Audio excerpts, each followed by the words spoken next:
Skupaj z 58 mentorji so ustvarjali na temo, ki izhaja iz Evropskega leta aktivnega staranja in medgeneracijske solidarnosti. Jaz tebi radost, ti meni modrost. In ustvarjali so na likovnem področju, na literarnem, na fotografskem, video in na področju projektnih nalog.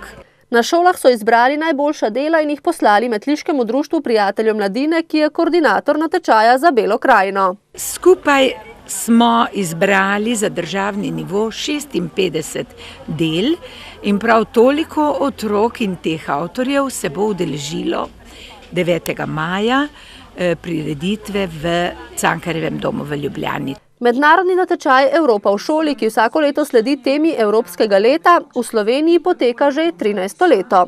Sliši se fajn, Evropa v šoli, nekako povezovanje teh evropskih šol, ampak seveda tako nekega strašnega občutka nimamo, da je to evropsko.